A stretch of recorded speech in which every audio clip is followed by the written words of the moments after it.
Bienvenue dans le 56cast numéro 62 où l'on parlera un petit peu d'Adopi parce que ça fait longtemps et puis qu'on aime bien. On parlera d'oiseaux, cherchez pas le rapport avec le numérique, on parlera de hérissons, on parlera de chatons, obviously, et on parlera surtout de voitures connectées. Mais attention, qui c'est qui est là? C'est Gaël Musquet de la Fonderie, qu'on connaît déjà pour OpenStreetMap, et donc de voitures connectées open source, parce qu'on n'en attendait pas moins de toi. T'allais pas nous faire une voiture connectée normale. Minimum syndical quand même. Bah quand même. des principes à respecter quoi dans la vie. Liberté totale sur ce véhicule. Voilà, donc ça va être super. Et donc, pour commencer sur Adopi, juste parce qu'elle a présenté son rapport d'activité la semaine dernière, donc comme ça on peut en donner 2-3 news. Premièrement, elle est contente parce que elle envoie maintenant des lettres simples, parce que tu sais, avant il y avait l'email d'avertissement, la lettre recommandée et...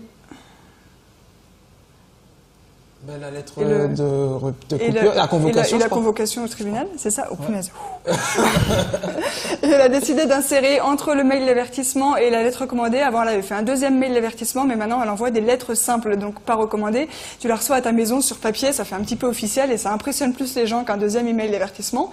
Donc ça, c'était pas prévu dans la loi, c'est une initiative qu'ils ont eue et ils sont contents d'eux parce qu'ils trouvent qu'il n'y a pas beaucoup de récidives et donc ils estiment que c'est super efficace. D'autre part, la Adopi reconnaît un échec. Elle est désolée de ne pas avoir pu labelliser les moyens de sécurisation. Parce que je ne sais pas si vous vous souvenez, mais quand on reçoit un truc d'Adopi, en fait, c'est pas parce qu'on a piraté une œuvre, c'est parce qu'on a fait preuve de défaut de diligence dans la mise en œuvre de la sécurisation de son accès Internet. Autrement dit, on l'a pas assez protégé et malencontreusement, un piratage s'est produit sur cette machine qu'on n'avait pas protégée contre les piratages. Donc l'Adopi devait développer une sorte de label des solutions efficaces anti-piratage, du genre logiciel de contrôle parental, liste blanche de sites, liste noire de sites à ne pas consulter, tout ça. Et c'est trop compliqué, elle ne l'a pas fait. Alors que ça, par contre, c'était demandé dans la loi. Qu'est-ce qui est trop compliqué aussi, c'est ce qu'avaient suggéré les rapports du Sénat dernièrement, qui était de remplacer tout ça par un système d'amende automatique et forfaitaire. Donc tu te fais flasher à pirater comme sur l'autoroute, c'est 60 € et puis basta et on n'en parle plus. Mais comme le dit Mireille Imbert-Carretta, la présidente de la commission de protection des droits, celle qui fait la riposte graduée, on a réussi à faire fonctionner une usine à gaz, on va pas se mettre à lancer une nouvelle usine à gaz qui va encore mettre 5 ans pour arriver à fonctionner normalement et encore partiellement. Donc, en gros, ils ont la flemme et c'est pas pour tout de suite. Voilà, c'est à vous de décider si c'est une bonne nouvelle ou pas une bonne nouvelle, si vous préférez avoir une petite chance d'être convoqué au tribunal ou une grande chance d'avoir une amende de 60 €. Sur ce, virgule, what the fuck. Est-ce que tu sais ce que c'est qu'un cordon bleu cyanocéphale? Non, mais je pense que tu vas m'expliquer tout ça, à nous expliquer. J'attendais que tu dises une connerie, parce que moi, quand je l'ai lu, je voyais un cordon bleu à manger, cyanocéphale, ça faisait un peu cyanure, et j'ai imaginé une escalope empoisonnée. Mais en fait, c'est un petit oiseau bleu. Il est très... aussi. Oh, c'est un petit oiseau bleu très mignon qui vit en Afrique et qui a la particularité de faire des hochements de tête et de sauter un peu sur sa branche et de chanter quand il veut draguer un congénère. Alors ce qui est original, c'est que les mâles font ça autant que les femelles et donc il y a des scientifiques qui en ont pris en captivité pour les étudier et regarder exactement la danse qu'il faisait, la chanson qu'il faisait. Et sauf que, qu'est-ce qu'ils ont vu ?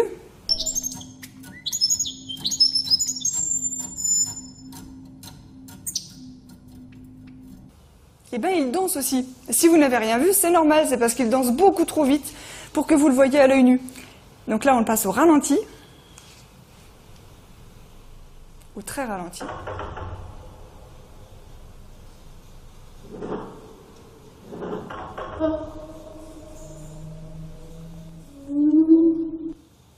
C'est-à-dire qu'en l'espace de 60 millisecondes, il arrive à se soulever de sa branche, à taper 5 fois des pattes sur la branche et à retomber sur la branche. Le sens du rythme, c'est important. 60 millisecondes, quoi. Voilà, c'est complètement dingue, j'avais envie de le dire. Sur ce, c'est l'heure du quartier libre.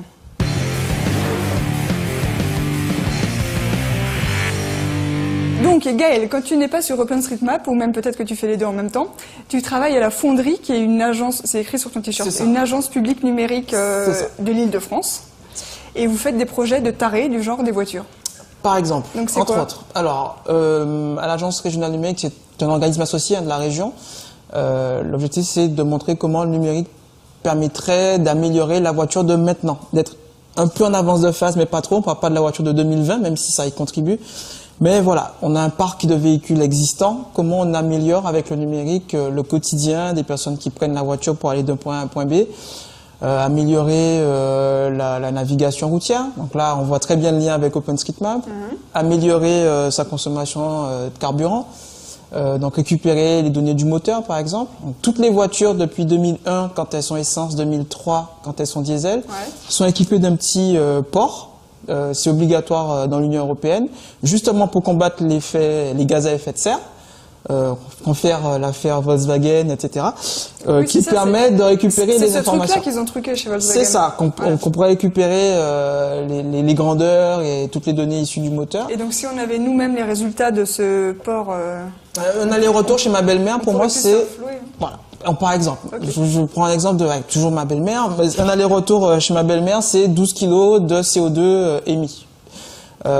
Si j'avais ces informations-là régulièrement sur des trajets plus ou moins longs, sur du covoiturage, sur opportunité de prendre sa voiture ou le train ou le vélo, bon, en démarrant le moteur et en l'éteignant, voilà, avoir un bilan comme ça à chaque fois, peut-être que ça permettrait d'être plus économe, oui, parce que tu en te pleine rends compte COP21. tout seul de la pollution que tu produis, voilà, en fait. et d'adapter ses déplacements et le véhicule qui va bien. Et on a énormément de gens qui venaient nous voir ou qui viennent nous voir en disant j'ai un projet d'entreprise, j'ai un projet pour ma communauté, j'ai un logiciel que je voudrais tester, j'ai un appareil que je voudrais tester. On a essayé d'avoir énormément de contacts avec les constructeurs automobiles.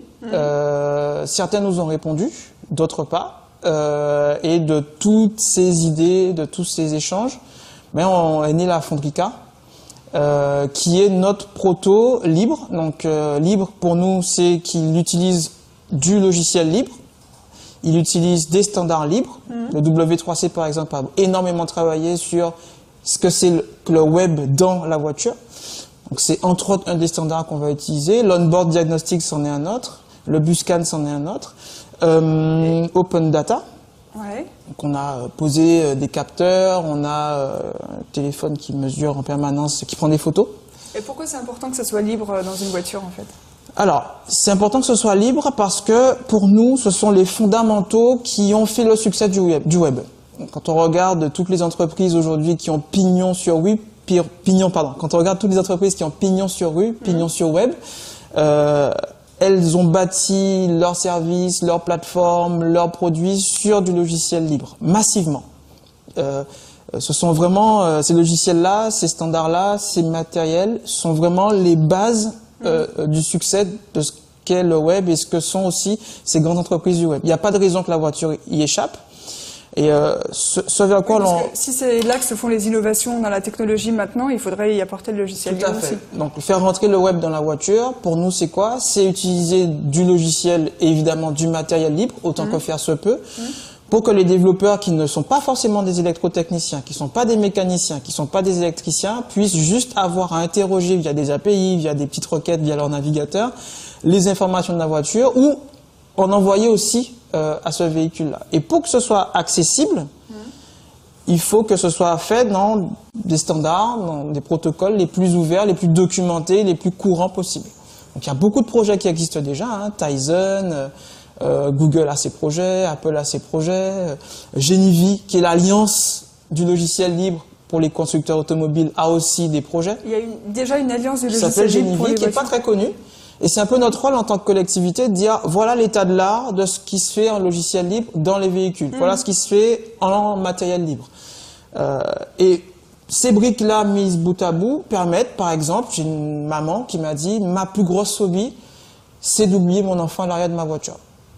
Donc qu'est-ce qu'on fait en tant que constructeur, qu'est-ce qu'on fait en tant que collectivité, qu'est-ce qu'on fait en tant que communauté pour répondre à une problématique qui est je ne veux pas oublier mon enfant dans ma voiture. On a des SAMU qui viennent nous voir aussi en nous disant notre rêve, alors ça a l'air courant quand on regarde des séries autour des milieux hospitaliers, des urgences, etc.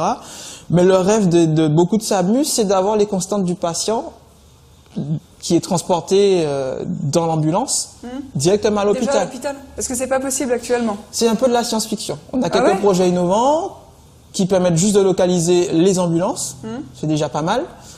Si on arrive à envoyer une latitude et une longitude sur une carte OpenStreetMap, si possible, ce serait encore mieux de transmettre les grandeurs physiologiques. Mais les données de santé à l'intérieur de l'ambulance, c'est les trucs qui se transmettent encore par téléphone à l'oral, quoi. C'est ça. Ouais. Pour l'instant, c'est de la radio, c'est de la voix. Et donc, notre idée, c'est de mettre à disposition ce véhicule-là des services de pompiers, des SAMU, en disant, voilà, vous avez tout ce qu'il faut, la connectivité 4G, vous avez du Wi-Fi, vous avez même de la fibre optique si vous voulez que le véhicule soit stationnaire. On peut faire la liste de ce qu'il y a dans la fonderie car?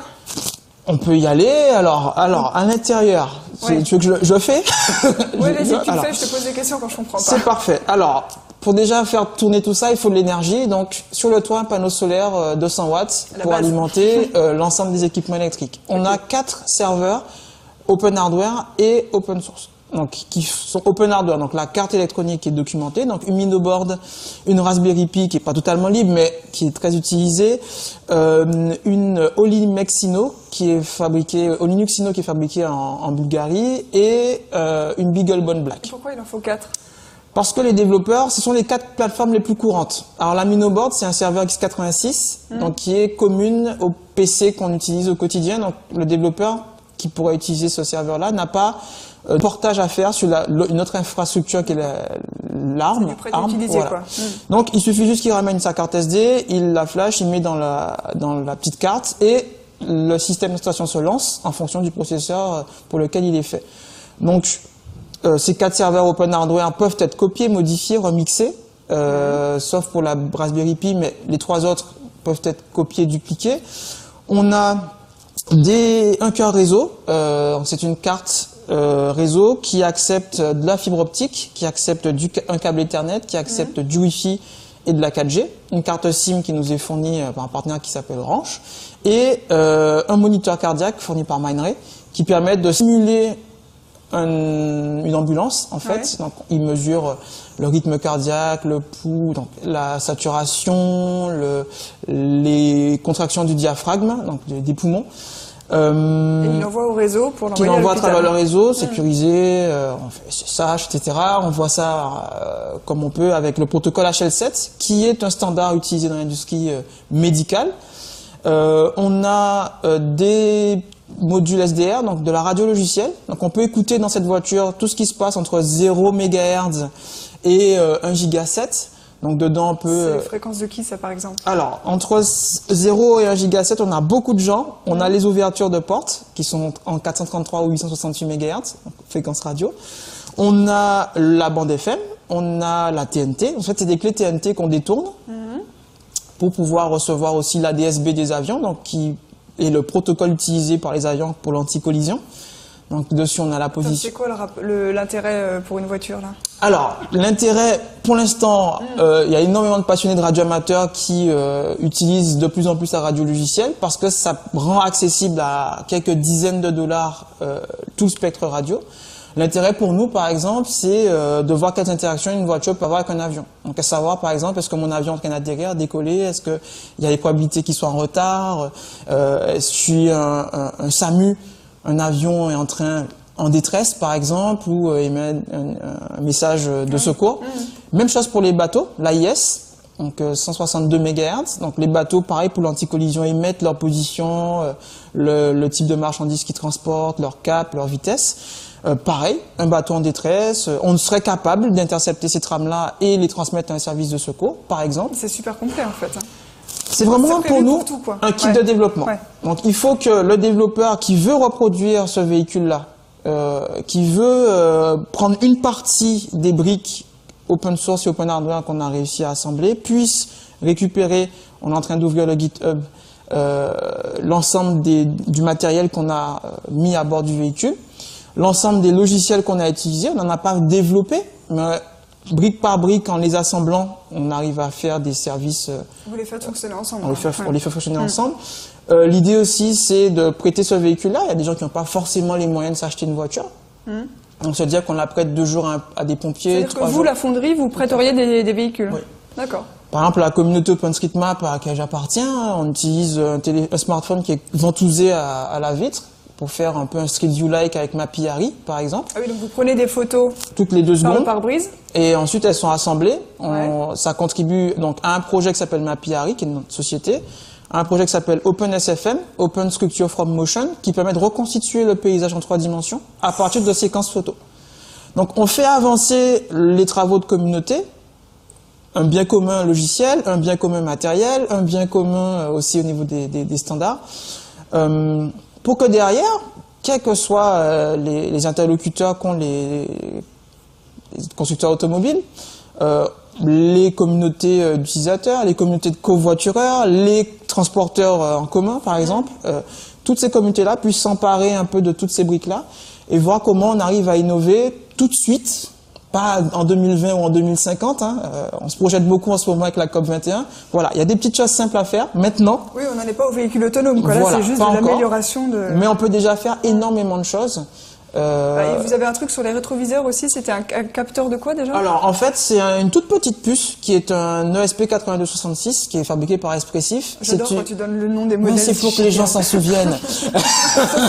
Voilà. En gros c'est une puce Wi-Fi qui pour $5 permet de connecter des capteurs. Donc l'idée pour nous c'est de récupérer des grandeurs à l'extérieur de la voiture, donc rendre intelligente en fait cette oreille de la voiture, donc le rétroviseur. En mesurant la température, la qualité de l'air, la pression atmosphérique, pourquoi pas. Ça, la qualité de l'air, ça se mesure avec une toute petite puce On pourrait, avec des petits capteurs qui existent hein, déjà, on rend intelligent ce rétroviseur-là en lui amenant un peu de courant pour alimenter un peu cette petite chaîne-là. Et ensuite, on récupère l'information soit à travers le câble, soit en Wi-Fi. Alors, on porte... cette idée-là, je l'ai portée parce que j'ai envie que l'IPv6, qui est un nouveau protocole d'adressage en fait de l'internet, soit vraiment intégré dans les usages des industriels et des gens normaux, lambda, on va dire. On a du mal à déployer, à trouver des cas d'usage de cet IPv6-là. J'ai envie que chaque partie du véhicule soit interrogeable et pingable en IPv6. Donc techniquement dire que je veux récupérer... Mais de toute façon, c'est pas un peu obligé? Il n'y avait pas un problème de surpopulation de l'IPv4? Tout à fait.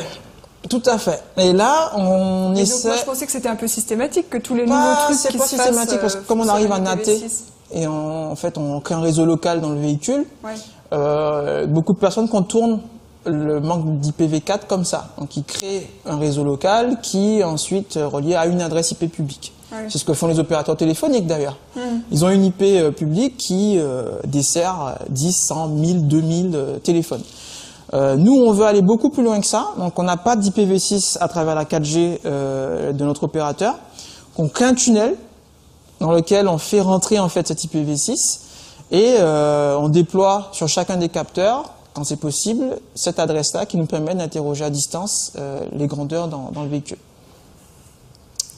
Voilà. De quoi on n'a pas parlé? Je regarde la liste des fonctionnalités du véhicule que tu as résumé en plus ici. Mesure de pression des pneus. Alors, les TPMS. On peut aussi faire ça? Ouais. Alors, c'est obligatoire depuis 2012 sur tous les véhicules neufs de manière indirecte, 2014 de manière directe. Les véhicules sortis de chaîne doivent donner la pression des pneus.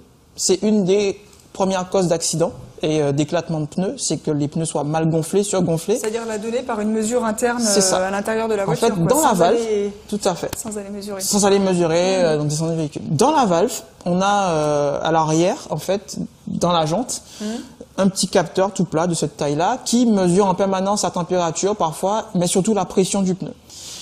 Ce capteur-là, il est génial parce qu'il émet en radio la pression du pneu. Donc nous, on va l'intercepter avec la fameuse clé TNT dont je parlais. En 315 MHz, 433, 868, ça dépend des constructeurs. Mais c'est surtout un capteur intéressant parce qu'il a un identifiant unique. Parce qu'en fait, ce serait bête qu'on capte la pression du pneu de la voiture d'à côté. Ah, ça serait compliqué. Ce qui est intéressant, c'est d'avoir la pression de ses pneus à soi. Oui. Donc ça veut dire qu'on a un identifiant unique par véhicule, donc on pourrait très bien, et là ça pose des problèmes de sécurité et de vie privée, déclencher des actions en fonction de l'arrivée du véhicule dans le garage ou mesurer du temps de parcours entre deux points. On a la lecture de plaques automatique au péage et aux entrées par exemple de Paris, sur le périph', qui donne une idée à Citadine et à d'autres opérateurs du temps de parcours entre des points de l'autoroute et Paris. On pourrait le faire en radio aussi. Donc avoir juste un émetteur radio, donc c'est beaucoup plus simple à déployer, qui intercepte les trames de ces fameux pneus qui émettent leur pression au tableau de bord et qui ensuite sont remesurés à notre point B et mesurer le temps et estimer le temps de parcours. Par exemple, ça pourrait être une des choses. Et proposer par exemple à des développeurs d'autres services innovants autour de la sécurité des pneus. On a un tableau de bord qu'on a modifié aussi. Ouais. On a enlevé l'autoradio parce qu'on a fait très peu de progrès hein, quand on voit sur l'autoradio. Voilà, on trouve un de nos préparateurs, on a 3 préparateurs hein, qui nous accompagnent. J'ai pas dit, mais je suis pas professionnel de l'automobile. Ne me confiez pas vos voitures. On a 3 professionnels automobiles qui nous accompagnent sur ce véhicule-là et on leur dit merci au quotidien. Et un de nos préparateurs a un de ses rêves, puisqu'il est spécialisé dans l'audio dans les voitures, c'est de faire un autoradio open source. Donc en fait l'autoradio, on n'a jamais fait rien de mieux qu'une page web aujourd'hui pour communiquer. C'est une des meilleures interfaces qui soit au monde. Et qu'on ait aujourd'hui une page web qui permette de contrôler sans distraire, de manière efficace, standard, libre, voilà, tout ce qu'on veut. C'est d'avoir cette autoradio libre sous forme de page web, et pour l'afficher on a une tablette de base sous Android qui va lancer un navigateur, et dans ce navigateur là, ou avec VLC, un autre logiciel libre qu'on adore à la fonderie, on aimerait afficher par exemple la caméra arrière par exemple pour faire du recul et avoir notre position dans l'espace pour mieux se garer, pour pas écraser des gens, pour faire des choses en toute sécurité, mais aussi jouer de la musique, interagir avec les personnes qui sont peut-être devant nous, derrière nous, à côté, à droite, à gauche. Et ça, on a fait ça sur une toute petite tablette 10 pouces. L'objectif, c'est que pour moins de 1500 €, en gros, entre le câblage, la tablette, les serveurs à l'arrière, le cœur réseau, on est à moins de 1500 € et même moins, on est pour 500 € le prix d'un téléphone mobile, si on veut rester dans une gamme de prix acceptable pour les développeurs.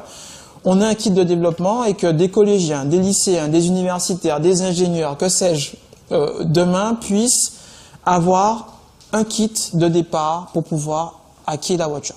Simplement, librement. Donc vous allez mettre tous les modes d'emploi en ligne, enfin non seulement les codes sources, mais aussi les explications, les modes d'emploi, des photos, des vidéos. Des photos, des vidéos. Là, on est en train avec le préparateur de monter. On a présenté la voiture au Paris Open Source Summit la semaine dernière. Là, on est en train vraiment de monter et de câbler la voiture. Donc montrer comment on déclipse des gaines, comment on fait ça en sécurité, à quel professionnel s'adresser pour faire ça encore plus en sécurité et respecter des règles. Et après, il y a des institutions particulières ou des boîtes particulières à laquelle vous allez faire des démonstrations. Alors, à la fonderie, on est intéressé par tout à fait. On habite juste à côté. Il y a juste une petite cloison qui nous sépare du pôle de compétitivité qui s'appelle Moveo, qui est un organisme aussi public sur les 2 régions, Île-de-France et Normandie, qui regroupe énormément d'entreprises qui travaillent dans le milieu automobile. Donc, c'est bien qu'on soit tout près et qu'on peut facilement se parler et échanger. On a des constructeurs, alors pour l'instant pas encore français, mais qui regardent de très près ce que l'on fait, qui récupèrent et qui sont contents qu'on valorise des initiatives open source. Ford par exemple est un constructeur qui participe énormément sur le Smart Device Link, pour pas distraire, travailler beaucoup sur l'interface utilisateur, donc pas distraire le conducteur parce qu'il faut qu'il reste concentré sur la conduite, mais qu'il y ait suffisamment d'interaction avec le téléphone, avec la voiture à l'arrêt, en route, etc. On a aussi des communautés, donc OpenStreetMap, je l'ai cité, mais on a aussi des communautés comme Tizen, comme Ubuntu, qui a développé Snappy, qui est un... Alors Snappy, c'est une petite surcouche sur Ubuntu Core, donc un système d'exploitation, qui permet d'interagir sur tout ce qui est domotique, maison connectée, objets connectés, et donc voiture connectée. Donc on a les briques élémentaires. OpenSUSE, qui est aussi une distribution Linux qui a beaucoup travaillé sur l'embarqué. Donc voilà, toutes ces communautés-là nous ont déjà un peu contactés à Paris Open Source Summit. On a des copains qui nous adorent et avec qui on bosse déjà et avec qui on va encore bosser. Et l'idée, c'est de les faire avancer, d'économiser l'achat d'un véhicule et puis qu'on en ait plusieurs, que les constructeurs s'en emparent et que demain, vous sortez un nouveau modèle, vous sortez une nouvelle série, appel aux constructeurs, quels qu'ils soient, surtout français, on reste patriote, mettez à disposition des véhicules simples, des véhicules de développement. Ils le font pour la presse, ils le font pour les stars, ils le font pour les sportifs.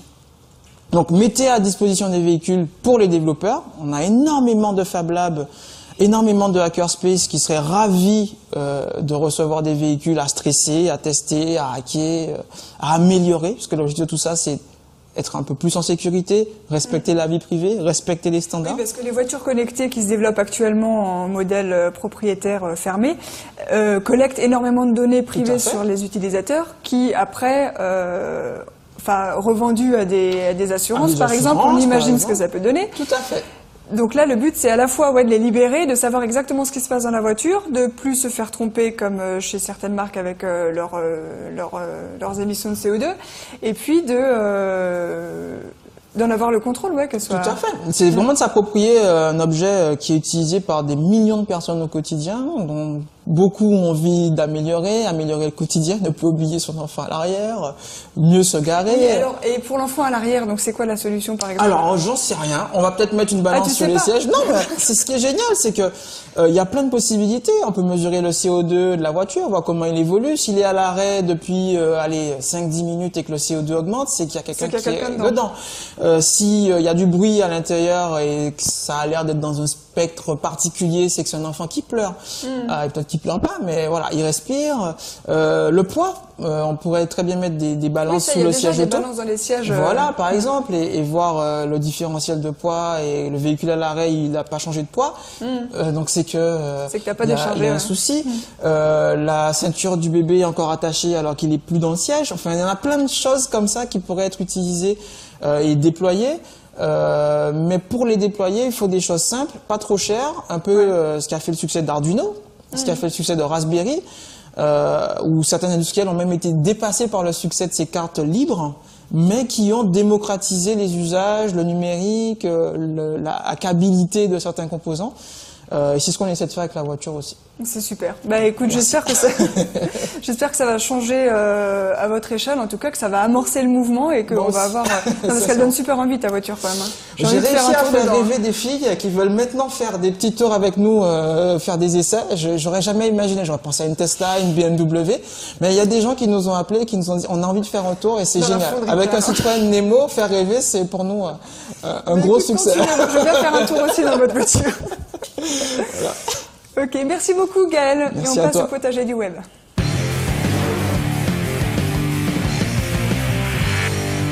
Alors en ce moment, je ne fais que des potagers du web avec des chats. Je suis désolée, c'est pas que j'ai une obsession pour les chats. J'ai par ailleurs une obsession pour les chats, mais c'est pas de ma faute, c'est l'actualité. Là, par exemple, la semaine dernière, c'était la photo belge, puisque dimanche soir de la semaine dernière, il y avait une opération policière à Bruxelles. Donc c'était la capitale était bouclée depuis plusieurs jours. On n'avait pas trop le droit de sortir de chez soi. Les rues étaient désertes et tout.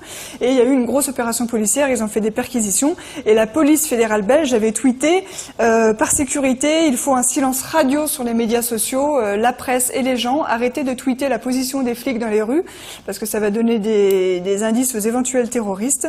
Donc la presse s'est tue. Ils ont tous joué le jeu.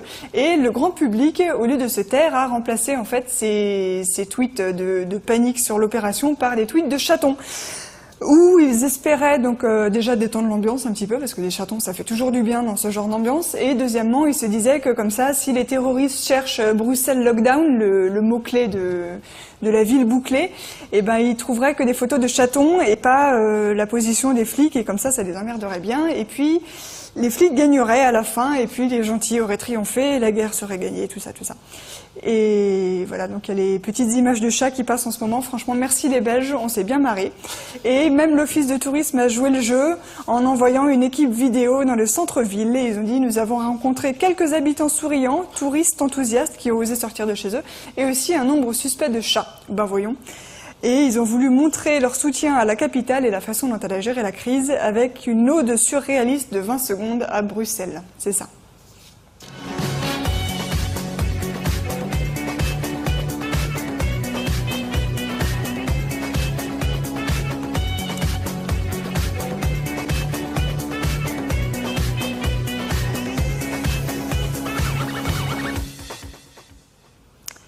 Voilà, et on va terminer avec des poils.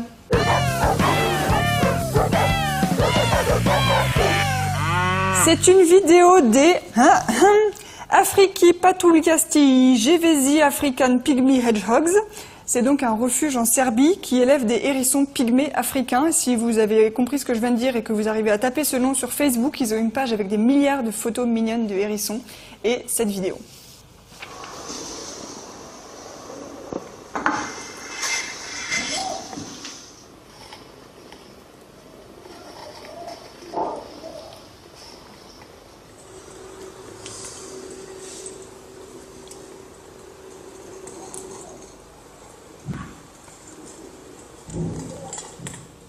Bon, ça ne se mange pas des hérissons, hein, pour de vrai.